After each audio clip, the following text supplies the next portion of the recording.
కృపావార్త కార్యక్రమమునకు స్వాగతం. నేటి ధ్యానాంశము రక్షింపబడుట. సేవ్డ్. రక్షింపబడుటకు నేను ఏమి చేయవలెను? What should I do to be saved?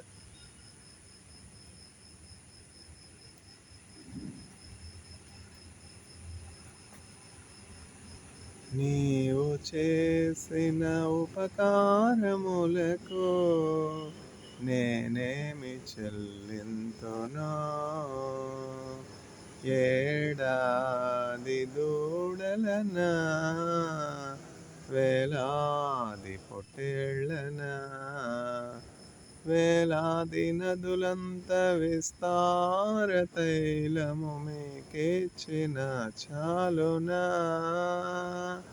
గర్భఫలమైన నా జ్యేష్ఠ పుత్రుని మీకిచ్చిన చాలునా? నీవు చేసిన ఉపకారములకు నేనేమి చెల్లింతును? మరణ పాత్రుడనయ్యున్న నాకై మరణించితివ సిలువలో. కరుణ చూపి మీ జీవ మార్గాన నడిపించుము యేసయ్యా. నీవు చేసిన ఉపకారములకు నేనేమి చెల్లింతును? మరణ పాత్రుడనయ్యున్న నాకై మరణించితివ సిలువలో. కరుణ చూపి మీ జీవ మార్గాన నడిపించుము యేసయ్యా. నీవు చేసిన ఉపకారములకు నేనేమి చెల్లింతును?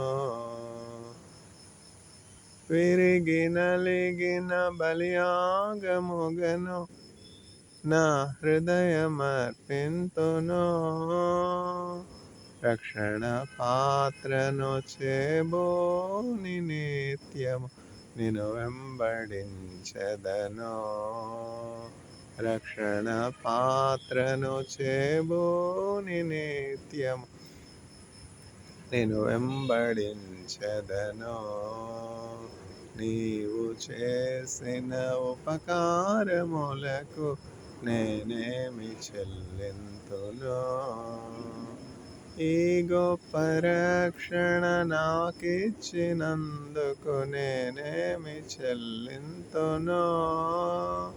కపట నటనలు లేనట్టి హృదయాన్ని మీకిచ్చిన చాలునా? కపట నటనలు లేనట్టి హృదయాన్ని మీకిచ్చిన చాలునా? నీవు చేసిన ఉపకారములకు నేనేమి చెల్లింతును?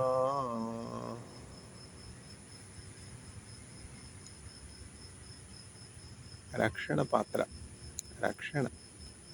రక్షింపబడ్డానికి నేను ఏమి చేయవలెను? What shall I do to be saved? ఎంత మంచి ప్రశ్న. ఇజ్రాయెల్ వెళ్ళడానికి నేనేం చేయాలి? యెరూషలేం వెళ్ళడానికి నేనేం చేయాలి? ఆ బెతస్దా కోనేరులో మునగడానికి నేనేం చేయాలి? ఒలీవల కొండ చూడడానికి నేనేం చేయాలి? ఎన్నో మంచి ఆశలు. క్రైస్తవులకు ఆశ ఉంటుంది కదా, ఇజ్రాయెల్ చూడాలి. ఎందుకని? క్రైస్తవులకి హోలీ ల్యాండ్ అనమాట ఇజ్రాయెల్. హోలీ ల్యాండ్ అంటాం కదా. ఎందుకని? బైబిల్లో మనం చదివాం. యేసుక్రీస్తు ప్రభువు గెత్సేమనే తోటలో ఒలీవల కొండపై ప్రార్థన చేశారు. ఆ ఒలీవల కొండ ఎట్లా ఉంటుందో, ఆ గెత్సేమనే తోట ఎట్లా ఉంటుందో, సొలొమోన్ దేవాలయం అంటే అది ఎట్లా ఉంటుందో, గొల్గొతా కొండ అంటే అది ఎట్లా ఉంటుందో, యేసయ్యను సమాధి చేసినటువంటి ఆ స్థలం, అరిమతయి యోసేపు యేసుక్రీస్తు ప్రభుని ఆ సమాధి చేసినటువంటి ఆ తోట ఎట్లా ఉంటుందో, ఇవన్నీ కూడా ప్రశ్నలు, ఆశలు ఉంటాయి కదా. క్రైస్తవులకు ఎంతో ఆశ బైబిల్ గ్రంథంలో ఉన్నటువంటి ఈ స్థలాలన్నింటినీ చూడాలి అని. ఆశగల ప్రాణాన్ని ఆయన తృప్తిపరిచేవాడై ఉన్నాడు. ఇప్పుడు ఒక చట్టం వచ్చిందనుకోండి, ఒక లా వచ్చిందనుకోండి, ఒక పాలసీ వచ్చిందనుకోండి, క్రైస్తవులందరూ కూడా 50 సంవత్సరాలు పైబడినటువంటి క్రైస్తవులందరికీ కూడా చంద్రబాబు నాయుడు గారి ప్రభుత్వం ఉచితంగా 10 డే టూర్ ఇజ్రాయెల్ ఏర్పాటు చేసింది. Mutual cooperation between Israel and Andhra Pradesh government పాలసీని ఆధారంగా చేసుకుని, ఈ అండర్స్టాండింగ్ని ఆధారంగా చేసుకుని భారతదేశంలో ఉన్నటువంటి వాళ్ళందరినీ కూడా ఆంధ్ర రాష్ట్రంలో ఉన్నటువంటి ఆ నడి వయస్సులు అంటే 50 సంవత్సరాల పైన ఉన్నటువంటి వయసు ఉన్న వాళ్ళందరికీ కూడా ఉచితంగా హజ్ యాత్ర అంటాం కదా, హజ్ యాత్ర లాగా యెరూషలేం యాత్ర ఫ్రీ టికెట్ ఇచ్చి పంపుతున్నాం. అంటే ఎంత సంతోషం. అట్లాంటివి జరిగే ఆస్కారం ఎంతైనా ఉంది. ఒకానొక సందర్భంలో ఏం జరిగింది, ఒక వృద్ధురాలు ఉంది, ఆమె ఒక్కతే ఉంది. ఆమె ఉంటున్నటువంటి ఆ గృహము చుట్టూ కూడా కొండలు ఉండటం బట్టి సరైనటువంటి వెంటిలేషన్ వచ్చేది కాదనమాట. వెలుగు లోపలికి వచ్చేది కాదు. ఆ కొండ సూర్యుని కాంతిని, తర్వాత ఆ గాలిని రాకుండా సఫోకేట్ చేయడం, తర్వాత చీకటిగా గృహం ఉండడం జరుగుతుండేది. అయితే ఈవిడికి వనరులు ఏమీ లేవు ఆ ప్రాంతాన్ని బాగు చేసుకోవడానికి, కొండను తొలగించడానికి అధికారం ఏం లేదు, వనరులు ఏం లేవు. అయితే ప్రార్థన చేస్తుండేది, ప్రభా ఈ కొండ నాకు అడ్డుగా ఉంది, సూర్యుని కాంతి ఇంట్లోనికి రావట్లేదు, గాలి రావట్లేదు, వెంటిలేషన్ లేదు, చాలా ఇబ్బందిగా ఉంది ప్రభా, నాకు సహాయం చేయండి, బండ తొలగిపోవాలి, కొండ తొలగిపోవాలి, ఆటంకం తొలగిపోవాలి అని వృద్ధురాలు ప్రార్థన చేస్తోంది. ఎట్లా దొరుకుతుంది? ఏదైనా మ్యాజిక్కా? మాయ కాదు, మంత్రం కాదు, తంత్రం కాదు. ప్రార్థన అంటే పిల్లలు తల్లిదండ్రులని అడిగినట్లు అనమాట. పిల్లలు తల్లిదండ్రుల దగ్గర అడిగినట్లు. పిల్లలు ఎవరిని అడుగుతారు? తల్లిదండ్రులను అడుగుతారు. తల్లిదండ్రులు పిల్లలు అడగకముందే వారి అవసరతలన్నీ కూడా ఎరిగి వాళ్ళకి కావాల్సినవి ఇస్తారు. తండ్రి తన కుమారుని ఎడల జాలి పడినట్లు దేవుడు మన ఎడల జాలి పడుచున్నాడు. కొడుకులపై తండ్రి జాలి పడు విధముగా భక్తి పరుల ఎడల జాలి పడును దేవుండు. ఆ కారణముచే దేవ సంస్తుతి చేయవే మనసా.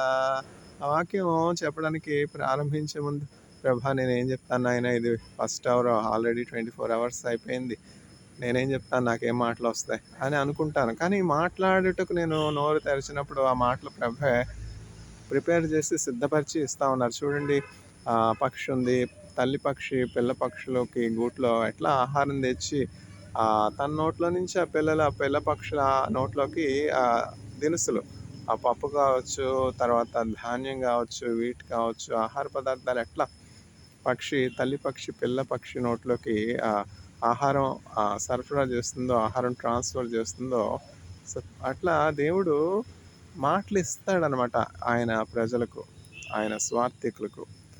ఆయన మాటలు ఇవ్వకపోతే మనం మాట్లాడగలమా? మాట్లాడలేం కదా. అందులో నాకు ఇవ్వబడినటువంటి ప్రామిస్ ఏంటంటే, వాగ్దానం ఏంటంటే, open thy mouth wide and I will fill it. నీ నోరు బాగా తెరుము, నేను దానిని నింపెదను. నువ్వు నిలబడంతే. ఇర్మియాతో దేవుడు చెప్తా ఉన్నాడు, నరపుత్రుడా నీవు చక్కగా నిలవబడము, నేను నీతో మాట్లాడవలసి ఉన్నది సామాన్యుల యొద్దకు కాదు, తర్వాత యాస భాష మాట్లాడు వారి యొద్దకు కాదు, స్పష్టంగా మాట్లాడు, యూదుల యొద్దకు నేను నిన్ను పంపుచున్నాను. యూదులు ఎంతో స్పష్టంగా మాట్లాడతారు. ఇప్పుడు చూడండి, అనేక మంది గాయకులు ఉన్నారు మన భారతదేశంలో, పేరు ప్రఖ్యాతులు పొందుకున్నటువంటి గాయకులు, లతా మంగేష్కర్ గారు, వాణి జయరామ్ గారు, పి సుశీల గారు, ఎస్ జానక్ గారు, చిత్ర గారు, జేసుదాస్ గారు, ఎస్పి బాలసుబ్రహ్మణ్యం గారు, వీళ్ళందరూ కూడా నేపథ్య గాయకులు. వీళ్ళందరికీ తలమానికంగా ఉన్నటువంటి వారు ఉన్నారు కదా, ఎంఎస్ సుబ్బలక్ష్మి గారు కర్ణాటిక్ మ్యూజిషియన్, వోకలిస్ట్. సుప్రభాతం పాడితే ఎంఎస్ సుబ్బలక్ష్మి గారే పాడాలన్నమాట ఆ సుప్రభాతం. ఎంఎస్ సుబ్బలక్ష్మి గారి వాయిస్ ఏంటంటే సిగ్నేచర్ వాయిస్. ఇప్పుడు బ్యాప్టిజం ఇచ్చు యోహాను ఎట్లా, అయ్యా నీవెవరు అని అడిగినప్పుడు ఏమని చెప్తున్నాడు బ్యాప్టిజం ఇచ్చు యోహాను? I'm the voice, I'm just the voice in the wilderness. Baptism ఇచ్చు యోహాను ఏమని చెప్తా ఉన్నాడు? నా తల్లిదండ్రులు జకరియా, ఎలిజబెత్, నన్ను దేవుడు ఏర్పాటు చేసుకున్నాడు, నన్ను యేసుక్రీస్తు ప్రభు యొక్క త్రోవ సరళం చేయడానికి నేను వచ్చానని డప్పా కొట్టుకుంటున్నాడు, అవేం లేదు. I'm just the voice in the wilderness. అట్లా ఎంఎస్ సుబ్బలక్ష్మి గారి వాయిస్ ఏంటంటే సిగ్నేచర్ వాయిస్ అనమాట. ఆవిడ కట్టే చీరలు కూడా చాలా ప్రత్యేకంగా ఉంటాయి. ఆవిడ కట్టే చీరలు ఏంటంటే మదురై బ్లూ, ఒక ప్రత్యేకమైనటువంటి బ్లూ అనమాట. మదురై బ్లూ అని చెప్పి ఆ బ్లూ ఆ శారీస్, ఆ బ్లూ పట్టు చీరలు మదురై అనే ప్రాంతంలో నేస్తారు ఆవిడ కొరకు ప్రత్యేకంగా. అట్లా ఒక్కొక్క వ్యక్తికి ఒక్కొక్క ప్రత్యేకత ఉంటుంది కదా. వీళ్ళందరినీ మనం పరిశీలించినప్పుడు ఏమిటంటే వీళ్ళలో ఒక ప్రత్యేకత ఉన్నది, ఒక వైవిధ్యమైనటువంటి లక్షణం ఉన్నది. ఎందుకంటే వాళ్ళ స్పష్టత ఉందన్నమాట. వాళ్ళు పాడే పాట అందరికీ అర్థమవుతుంది, ఒక్కొక్క పదం చక్కగా అందరికీ అర్థమవుతుంది. అట్లా బాప్తిజం ఇచ్చి యోహాను చెప్పే మాటలు చాలా స్పష్టంగా ఉండేవన్నమాట. చాలా స్పష్టంగా ఉండేవి. సైనికులు వచ్చి నీవెవరు అని అడిగినప్పుడు చక్కగా చెప్తా ఉన్నాడు బాప్తిజం ఇచ్చి యోహాను. నువ్వు మెస్సయ్యావా అంటే నేను మెస్సయ్యని కాదు అని స్పష్టంగా చెప్తున్నాడు. నేనైతేనా, అవును నేనే మెస్సయ్యను. ఎందుకంటే ఇతరుల క్రెడిట్ మనం దోచుకోవడానికి ఇష్టపడతాను. నేను అట్లా కాదులేండి. ఎందుకంటే దేవునిలో ఉన్నాను కదా, దేవునిలో ఉండటం బట్టి ఇతరులకు ఇవ్వాల్సినటువంటి ఆధిక్యత, ఇతరుల యొక్క సన్మానం, ఇతరుల యొక్క ఘనత, ఇతరుల యొక్క క్రెడిట్ ఎంత మాత్రం కూడా నేను ఆశించను. తన పొరుగువానిది ఏది కూడా ఆశించకూడదని దేవుని వాక్యం చెప్తుంది కదా. నేనంటే సరదాగా చెప్తాను. నేను అట్లా పొరుగువారికి సంబంధించింది ఏది కూడా ఆశించను. ఎందుకంటే దేవుని వాక్యం చెప్తా ఉన్నది కదా, నీ పొరుగువానిది ఏది కూడా నువ్వు ఆశించకూడదు. అట్లా బాప్తిజం ఇచ్చే యోహాను కూడా యేసుక్రీస్తు ప్రభుకి రావాల్సినటువంటి ఆ క్రెడిట్ని పొందుకోనాలి అని అనుకోలేదు. నేనే మెస్సయ్యను అని చెప్పి ఎంత మాత్రం అబద్ధం చెప్పలేదు. బాప్తిజం ఇచ్చే యోహాను ఏం చెప్తా ఉన్నాడంటే, ఆయన చెప్పుల వారును విప్పుటకైనను, ఆయన చెప్పులు విప్పడానికి కూడా నేను యోగ్యుని కాను, పాత్రుని కాను, నేనంతా అల్పుడను, నేను ఒక కేవలము స్వరాన్ని. అయితే నువ్వు ఎందుకు బాప్తిజం ఇస్తున్నావు? బాప్తిజం ఎందుకని? పాపక్షమాపణ నిమిత్తం. బాప్తిజం తీసుకుంటే ఏంటి? పాపాలు కడిగివేయబడతాయి అనమాట. అయితే నువ్వు ఏలియావు కాకపోతే, మెస్సేవు కాకపోతే, రక్షకుడు కాకపోతే, వాగ్దానం చేయబడినటువంటి క్రీస్తు కాకపోతే, అభిషిక్తుడు కాకపోతే, రాజు కాకపోతే, పాపక్షమాపణ చేయగలిగినటువంటి శక్తి నీకు ఎక్కడిది? ఈ అధికారం నీకు ఎవరిచ్చారు? నువ్వెందుకు బాప్తిజం ఇస్తున్నావు? అందుకని చెప్పి రక్షించబడడానికి నేనేం చేయాలి అని చెప్పి అడుగుతా ఉన్నాడు. చూసారా ఎక్కడ ప్రారంభమయ్యాను? ఆ జైలర్ అడిగినటువంటి ఆ ప్రశ్న దగ్గర ప్రారంభం. ఎక్కడికి వెళ్ళాను? చంద్రబాబు గారి దగ్గరికి వెళ్ళాను, ఇజ్రాయెల్కి వెళ్ళాను, ఆ గెత్సేమనే వనంకి వెళ్ళాను. చూసారా అట్లనే మరల చివరికి ప్రారంభించినటువంటి ప్రశ్న దగ్గరకు వచ్చాను. ఎవరు అడుగుతున్నారు ఈ ప్రశ్న? కడుపు నిండిన వాడు తేనెపట్టునైనా తొక్కు వేస్తాడు. అంటే ఏంటంటే క్రైస్తవులు, first generation Christians, second generation Christians, third generation Christians, fourth generation Christians, పదవే లేదు. వీళ్ళందరికీ కూడా వాక్యం ఎక్కువైపోయింది. ఎందుకంటే ప్రతి సండే వాక్యం వింటారు, తర్వాత వాళ్ళ తల్లిదండ్రులు ఇంట్లో వాక్యం చదువుతుంటారు. ఇవన్నీ కృప అనమాట. ఈ కృప వీళ్ళకి అధికమైపోయి ఆ కృపను నిరర్ధకం చేసుకునేవారిగా, వ్యర్థమైందిగా ఎంచేవారిగా, నిష్ఫలమైందిగా ఎంచేవారిగా ఉన్నారనమాట. ఇంత గొప్ప రక్షణను నిర్లక్ష్యపరిచిన ఎడల మనం ఎలాగూ తప్పించుకుందామో. ఇట్లా పిలిగ్రిమ్స్ ప్రోగ్రెస్ అనే పుస్తకంలో జాన్ బనియన్ ఒక మంచి దర్శనాన్ని గురించి వ్రాస్తున్నాడు. ఆ దర్శనంలో ఏం చూస్తున్నాడంటే, ఒక వరల్డ్లీ ప్రొఫెసర్ ఉన్నాడు. ఆ వరల్డ్లీ ప్రొఫెసర్ వచ్చి చెరసాల్లో ఉండుట చూస్తున్నాడు. ఎంతో దుఃఖకరమైనటువంటి ముఖ కవళికలు కలిగి, ఎంతో దుఃఖంతో మొహం క్రిందకి జారిపోయి దుఃఖంలో ఉన్నాడు, వేదనలో ఉన్నాడు, బాధలో ఉన్నాడు, చెరసాల్లో ఉన్నాడు. ఈ క్రిస్టియన్కి ఇంటర్ప్రిటర్ చూపిస్తూ ఉన్నాడు. ఆ చెరసాల్లో, ఆ కేజ్లో బంధింపబడినటువంటి ఆ వ్యక్తి ఎవరో నీకు తెలుసా? He was once a very flourishing professor. Then the Christian asks the evangelist, or rather the interpreter, if he were to be a very flourishing professor, then why his situation has turned out to be so bad? Why he is so sad, and why he is imprisoned in the cage? Then the interpreter says, this professor has considered the blood of the Jesus Christ to be worthless. He never repented for his sins, and he never accepted Jesus Christ as his personal savior, and never uh, valued the holy blood shed by Jesus Christ for the forgiveness of his sins. He has considered the holy blood of Jesus Christ as unworthy. He has never acknowledged the sacrifice of Jesus Christ, nor accepted the gospel, repented for his sins, accepted the Savior for his forgiveness of sins. So He was condemned to eternity. Then the Christian again asks the interpreter, how can it be? Jesus Christ is known of grace. Whoever approaches him for forgiveness, Jesus Christ will forgive. Now he can seek the repentance. Now he can repent and seek forgiveness of his sins, including for the sin of rejecting the precious blood of Jesus Christ and considering that as unworthy. Now he can repent and get the grace from Jesus Christ. Jesus Christ is so gracious. The time is up. Now is not the time. The grace period is over. So long as this soul is in the body, so long as the soul of this worldly professor is in the body, only then, only until then, he has the opportunity to receive Jesus Christ as his personal savior. See, so we all are given a wonderful opportunity in this world. We are sent to this world to prove our allegiance to God. Uh, One of the greatest evangelists of Esther here says, I am just a spirit hovering over a wide gulf, finding my way home. All are like that. We are just a spirit. Our spirit is captured in this physical body, imprisoned in this physical body, and we are trying to find a way home. If we do not find the way home, God forbid, the soul will be ending up in the gulf. It will fall into the gulf, the bottomless pit, hell. And who is the way? How to be saved? You see, all people are suffering 70 years or 80 years, 90 years. See the young, old people whose hair has grown white. How much they have seen the world, how many ups and downs they have seen in their life, how many sufferings they have gone through, how many tough situations they have gone through. If the old people do not receive Jesus Christ, if they breathe their last, surely there is no way to heaven, because Jesus Christ is the way, Jesus Christ is the truth, Jesus Christ is the life. To have eternal life, to be saved, if we do not click the word save, we type so much. From dawn to dusk, I prepared a Word document, a manuscript. I did not save it. I closed the computer. And so I could not retrieve the document because it is not saved. All the hard work is gone. Imagine if all the lifetime achievements are gone.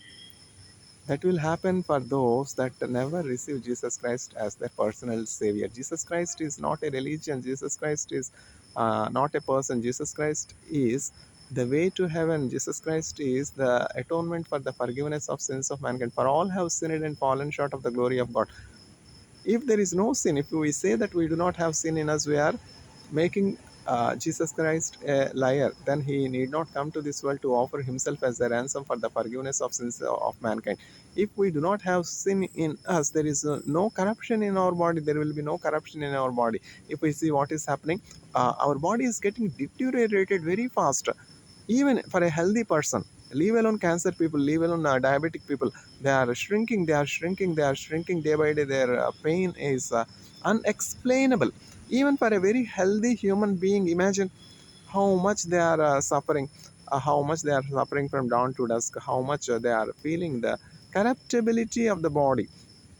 Means we are not immortal.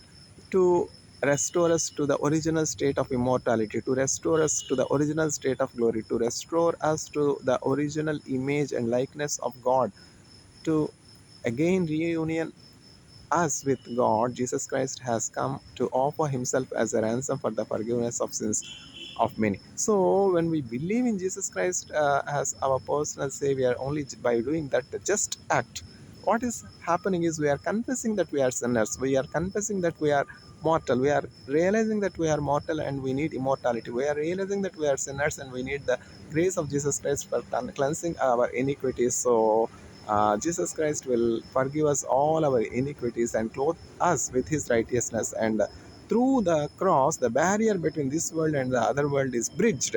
And on the cross, we will be safely landing into the celestial city. Pilgrim's Progress is a wonderful book, and I got the opportunity to read the whole book in very tough times. And I could identify myself with at least one of the characters of uh, the book called Pilgrim's Progress. There are many characters like the faithful, hopeful, Christian. Yeah, I could identify myself with either the hopeful or faithful. Yes. So this is the opportunity. So until body, our soul, our body, soul is present in the body and it is not separated. Before that, we should accept Jesus Christ as our personal Savior. By just this act, Satan will be failed. Satan will be put to shame, and Satan will not have any claim on our soul because we have received the grace. We have received Jesus Christ. Once a person turns to Jesus Christ, he is saved. Satan has no power on him. That is why the head devil uh, in the diplomacy of hell says to his nephew, uh, to her nephew, why did you let the soup slip from your fingers? If our father knows that you let the enemy, if you let the patient turn to the enemy, you will receive great punishment from our father below. These are wonderful and difficult to understand. This is the composition from Professor C.S. Lewis of Magdalen College, Oxford University. And in the preface of the book, Professor C.S. Lewis writes, I do not know how this conversation has fallen in my hands. Indeed, it's a wonderful masterpiece. It's not a big book, it's a hardly 50 pages book, and it's a wonderful book. And I advise all the audience to read the book called Screwtape Letters by Professor C.S. Lewis. I advise all the audience to read the book Pilgrim's Progress by John Bunyan. Whole world is astonished to see such a masterpiece originating from such a layman called John Bunyan. In one of his writings, Professor C.S. Lewis writes about John Bunyan's uh, Pilgrim's Progress and appreciates the work of John Bunyan. Whole world is astonished to look at such a masterpiece originating from John Bunyan. That's what Professor C.S. Lewis has written. Professor C.S. Lewis can write many masterpieces. No wonder he is the professor of the linguistics from Magdalen College, Oxford University. Why he will not write?